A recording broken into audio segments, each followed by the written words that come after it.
Olá, alunos do curso de Engenharia de Produção da Univesp. Estamos iniciando mais uma aula e esta aula ela tem um significado, ela tem informações muito relevantes na sequência que estamos no nosso curso. Na aula passada, eu chamei a atenção da importância daquela aula em relação a conceitos muito importantes, são conceitos fundamentais para que realmente a gente consiga trabalhar com as informações físico-financeiras que a gestão de um processo de produção, qualquer processo de transformação, seja de bens ou de serviços, exige do gestor. A aula de hoje ela está focada nessa linha também. Então, nós vamos usar alguns dos conceitos, ou praticamente rever muitos deles, nesta aula. E a partir da próxima aula, nós vamos começar uma fase em que vamos entender os métodos, os instrumentos que nós temos de trabalhar a informação físico-financeira para a formação de um custo de um processo produtivo. Muito bem, então a aula de hoje ela está dedicada ao tema sistemas de custo e métodos de custeio. Então vamos ver o conceito do que é um sistema de custo e já começarmos a entender os conceitos base de métodos de custeio que vamos detalhar um pouco mais a partir da próxima aula. Então, nós temos aqui o nosso objetivo, então todo o conteúdo está sendo construído para atender esse objetivo da disciplina. Então, hoje nós temos o terceiro tópico no nosso conteúdo programático e começamos aqui naquilo que nós sempre temos chamado a atenção desde da disciplina anterior que trabalhamos com vocês, mas também nesta, a importância de entender a relação de causa e efeito que existe entre as operações de um processo de transformação e, digamos assim, o estabelecimento de estratégia da organização, da empresa ou do negócio que a gente estiver observando esse processo de transformação. Muito bem, então nós temos aqui como nós linkamos, como nós unimos os conceitos de custos a partir desta visão de um enfoque sistêmico. Ou seja, eu tenho a entrada de recursos, aquilo que nós demandamos de informação, de materiais, de conhecimento, que vai ser agrupado de acordo com uma demanda de um projeto ou de uma especificidade na forma de bens e serviços. Muito bem, então, como que o conceito de custeio, o conceito de gestão de custo está, digamos assim, alinhado com essa visão de enfoque sistêmico de processo de transformação? Quando eu tenho aqui a demanda dos recursos, eu tenho que entender como esses recursos vão ser agregados aqui. Então, eu quero saber quais custos desta demanda de recursos para o processo de transformação. Então, por isso a importância da classificação que nós comentamos na aula anterior. Então, é aqui que eu vou fazer a classificação dos elementos de custo. É aqui que eu vou identificar aquilo que eu estou demandando para obter o bem ou o serviço. Muito bem. Então, lembrem que eu já falei que informação financeira em gestão de custo é matéria-prima e importantíssima. Então, o conceito de geração de informação de base de dados físico-financeiro começa aqui. Eu preciso entender o que eu estou consumindo e como eu vou transformar isso em algo de valor maior, que é o bem ou o serviço. E ao longo desse processo de transformação, eu vou ter outras influências financeiras, porque vão demandar recursos, né, por exemplo, mão de obras, né, de diversas categorias. Muito bem. E aí, com o produto final, ou seja, a saída desse sistema, eu tenho que entender quanto custou para fazer isso. Então, como que eu vou distribuir o que eu gastei com insumos, com o processo de transformação, como que eu vou distribuir? Então, isso que os nossos autores, indicados pela literatura básica e complementar, fazem uma relação entre princípio e o método. Ou seja, o sistema de custo ele é uma somatória de um princípio, ou seja, de como eu vou identificar, quais custos, como eu vou classificar, e ao fazer esta classificação, como que eu vou distribuir.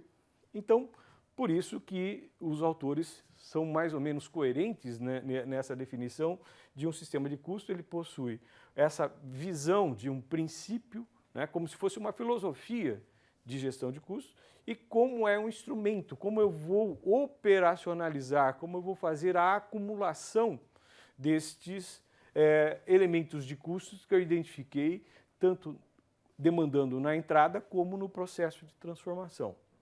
Então, uma definição bem objetiva, né, que a gente está trazendo para vocês de um dos autores da nossa bibliografia básica, é que um sistema de custo é o conjunto estruturado de princípios e métodos para quê? Com que finalidade? De informar o custo de bem e serviço. Porque quando eu inicio um processo de transformação, eu tenho só uma única certeza, que eu vou gastar recurso. Ele não consegue, eu não consigo assim transformar recursos em bens ou serviços sem nenhum consumo de recursos e sem nenhum gasto financeiro. Muito bem. Então, já que eu sei que eu vou gastar, quanto eu vou gastar? Essa é a informação que nós pretendemos fornecer sempre aos gestores, a quem toma a decisão, e esta é a razão principal de um engenheiro de produção ter domínio nesta transformação de informação físico-financeira em algo que tem uma expressão tipo este produto teve um consumo de recursos, portanto um custo de X unidades monetárias.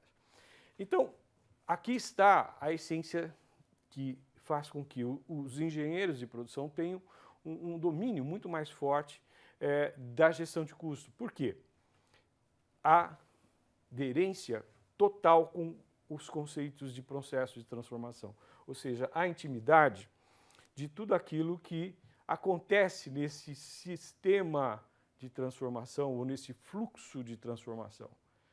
Então, é característica do engenheiro de produção dominar todas as variáveis de transformação física, de transformação da informação. Muito bem, então, só o que falta para o engenheiro de produção? Colocar valor em tudo isso, né? E a nossa abordagem sempre será de enfoque gerencial e não de enfoque contábil. A contabilidade, os profissionais das ciências contábeis, eles têm uma abordagem que é particular à carreira deles, à ciência deles, e nós temos que respeitar. Nós precisamos muito dessas informações, como já defendemos anteriormente, que a contabilidade é o maior banco de informações financeiras, a maior base de dados que uma empresa pode ter em termos de consistência, de estar registrado com características importantes, e tem que ter disciplina, tem que ter regras para que se registre as informações. E é isso que nos interessa como engenheiro de produção, essa relação de que se existe uma informação estruturada, por que gerar mais informações de utilização específica? E é isso que nós precisamos aqui. Nós entramos com todas as informações pertinentes ao processo de transformação e, dentro do possível, se a empresa tem essa base de dados, tem essa base de informação pronta na contabilidade, por que não usá-la? Muito bem. Então, sistema de custos é princípio mais método. O que seria um princípio? Nós vamos escolher pelo princípio de absorção, e aí os autores eles se diferenciam, às vezes, em estratificar o conceito ou o princípio por absorção, integral ou total, ideal, pleno, enfim. Isso tudo atende particularidades gerenciais das empresas. Quando eu estratifico a filosofia ou o conceito de absorção. O princípio do variável, nós vamos ver que tem uma característica diferente da absorção. E mais recentemente, nós temos o princípio de fazer análise de custos ou gestão de custos por atividades. E aí, para cada princípio, eu vou ter aderência a um determinado método. Então, o custeio por absorção, o custeio variável ou direto, custeio baseado em atividades, e temos um conceito muito forte que já vimos na aula anterior, mas também vamos estratificar uma aula só para o conceito, usando o conceito de custeio como custo padrão, ok? Muito bem, Então, agora eu vou passar para vocês algumas informações básicas do que é cada um dos tipos de custeio que nós vamos ver a partir da próxima aula. Vamos começar pelo custeio por absorção, está aqui numa sequência mais ou menos das aulas, e que nós vamos detalhar a partir da próxima aula cada um desses métodos de custeio. Então, o custeio por absorção. O que nós temos, digamos aqui, como uma preliminar dos conceitos básicos? Então, quando eu digo que eu vou usar o princípio ou a filosofia de gestão de custo por absorção, eu estou querendo dizer o seguinte: o que eu vou apurar de custo para bens e serviços produzidos, esse custo ele tem que absorver todos os gastos, todos os custos, sejam eles diretos ou indiretos, de comportamento fixo ou variável. Veja bem que nesse conceito aqui eu estou chamando a atenção de algo que a gente viu na aula passada e que eu disse para vocês que era muito importante. Então, eu vou trabalhar o custo total de um bem ou serviço, mas eu posso tanto trabalhar o conceito de direto e indireto, mas eu não preciso desprezar se ele tem comportamento fixo ou variável. Então, é muito importante que vocês já retornem à aula anterior e deem uma olhada o que é custo indireto, custo direto, custo fixo ou custo variável. Tá? E nós temos aqui uma palavrinha interessante, comportamento. Quer dizer, nós vamos sempre trabalhar na classificação aos pares. Se eu for trabalhar com uma classificação direto ou indireto, eu vou trabalhar com um método de custeio, ou absorção. Se eu for trabalhar com a classificação fixo ou variável, eu vou trabalhar com um outro método de custeio. Mas eu não preciso desprezar o que significa custo direto ou indireto, fixo ou variável, independente do método de custeio. Tá? Nós temos aqui uma condição de melhorar a nossa análise gerencial de custos, classificando objetivamente por um dos pares, mas não desprezando o significado do outro par. Ou seja, melhora a minha visão de processo e de custeio quando assim eu faço. O integral ou total. O que a maioria dos autores que usam essa custeio por absorção integral ou custeio por absorção total? Eles querem dizer o seguinte: a totalidade de custos de produção deve ser absorvido pelo produto. Ponto. É isso. Tudo que eu gasto tem que estar lá como custo total e como custo unitário de cada produto ou serviço. O que autores dizem que é o custeio por absorção ideal? A totalidade de custo de produção sem os custos dos insumos utilizados de forma não eficiente, ou seja, aquele conceito de desperdícios que nós falamos na aula anterior. Então, eu excluo, né, do gasto a questão do desperdício, com aquelas variáveis que nós falamos na aula anterior. E o custeio por absorção pleno. Alguns autores dizem que o custeio por absorção pleno significa que, além dos custos totais, eu também incorporo gastos fixos de administração e vendas, ou seja, eu incorporo também no custo total algumas despesas. E lembre-se que na aula passada nós deixamos muito claro que o conceito de custo está intimamente ligado com ao processo de obtenção de produto ou serviço, e despesa está associado ao processo de obtenção de receita e ao processo de gastos estruturais. Ah, mas eu posso colocar despesas como custo? É uma decisão gerencial. Não existe lei, não existe uma regra que impeça que, quando você está fazendo formação de custos para decisão gerencial, ou seja, é num âmbito interno, e essas relações operacionais com o estratégico permitem ou exigem que assim seja, não há restrição. Eu não posso dizer, porque o conceito contábil diz que é isso, e eu não posso fazer mais nada gerencial? Não. Quando eu for prestar informações de ordem legal, de ordem contábil, eu tenho que respeitar a lei. Quando eu vou fazer gestão de custo para fins gerenciais, não há restrição. A restrição é a demanda que o gestor exige para a sua tomada de decisão. E é isso que nos cabe fazer. Vimos por absorção, custeio variável direto. Então, o que é diferente aqui? Eu vou considerar apenas os gastos classificados como custos e os variáveis, no conceito que nós vimos na aula passada. Ou seja, o custo variável ele tem aquela característica de só ser identificado, mensurado, medido, quando eu inicio um processo de atendimento ou inicio um processo de transformação. E é ele que eu vou chamar de custo unitário ou custo total do processo. Custo unitário do produto ou custo total do processo.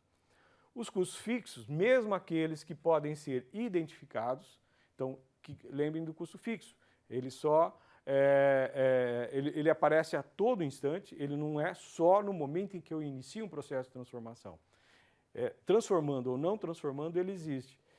Mesmo aqueles que eu posso identificar, eu não vou incorporar, né?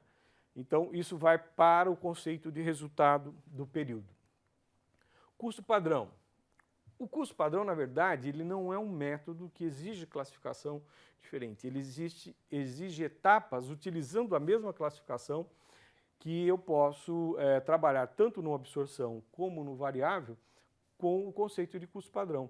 Porque, na verdade, ele é um sistema de custo que tem como propósito auxiliar a acumulação visando o controle de custos. Nós vimos que uma das ações gerenciais é ter custo para controle, e nesse aspecto o custo padrão é ótimo, porque ele exige que eu interprete aquele processo de transformação, entenda quais são as condições mais relevantes para as condições que eu tenho de operacionalização, e ali eu fixo um padrão, eu não chamaria ideal, mas o padrão possível ou a nossa meta de custo padrão. E aí eu vou trabalhar o planejado da melhor possibilidade com o executado na melhor possibilidade. Então eu faço o confronto e aí nós vamos ter condições de analisar o comportamento do custo realizado com o padrão que foi estipulado. E aí eu vou ter uma análise de variações, então eu vou poder identificar as causas daquilo que não aconteceu em relação ao que eu planejei, ou até o que aconteceu melhor em relação àquilo que eu planejei. Ou seja, eu posso ter com o custo padrão essa condição de análise de desempenho, e isso é muito importante no momento atual.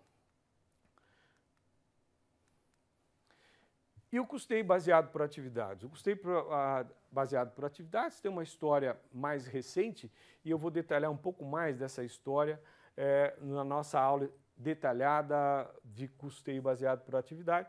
Também na literatura vocês vão encontrar o termo Activity-Based Costing com a sigla ABC, que é muito conhecido. Então, qual a grande diferença do custeio baseado por atividade em relação aos outros? O objetivo é mensurar o custo total dos produtos, observando detalhadamente o custo indireto. A grande proposta do custeio baseado por atividades foi justamente no momento em que o custo indireto sofreu uma grande expansão em relação ao custo direto, e aí aqueles critérios de rateio se mostrarem inadequados diante dessa forma. Então, o custeio baseado por atividades ele veio exigir do gestor de custos uma integração muito mais forte com o processo físico de transformação. E ele tem coisas muito importantes e pode ser verificado em qualquer método de custeio que a gente possa trabalhar. E é isso que nós vamos ver na aula. Então, a alocação desses custos indiretos é realizada por meio de identificação daquele insumo, daquele gasto mais relevante, que nem sempre é só uma quantidade de matéria-prima, por exemplo, ou mão de obra, e que eu posso trabalhar o critério de rateio melhor. E é isso que foi, digamos assim, muito bem divulgado a partir do custeio baseado em atividades. Então, a partir desse posicionamento, o tratamento dado aos custos indiretos foram significativamente modificados, ou seja, eu comecei a olhar para o custo indireto de uma forma mais carinhosa e mais objetiva, para que realmente o método de custeio não sofresse muita interferência em razão dos critérios de rateio. Então, esses são os principais conceitos da nossa aula. como eu disse, é apenas uma situação inicial em que nós vamos detalhar cada um desses métodos a partir da próxima aula. Então, como praxe, por favor, vocês atendam às recomendações de estudo detalhado que a gente coloca a cada aula. Tenho certeza que, observando as orientações de estudo, vocês vão estar muito bem preparados para, a partir da próxima aula, entrarmos num processo mais de visão do método em si e da aplicação, fazendo os exercícios, observando os estudos de caso, que nós estamos recomendando sempre em cada aula. Desta forma, vocês, ao longo das semanas que temos projetado para esse conteúdo, gestão de custos, vocês vão estar, ao final dessas semanas, com certeza, muito bem preparados para ser gestor de custos no ambiente da engenharia de produção. Muito obrigado e até a próxima aula.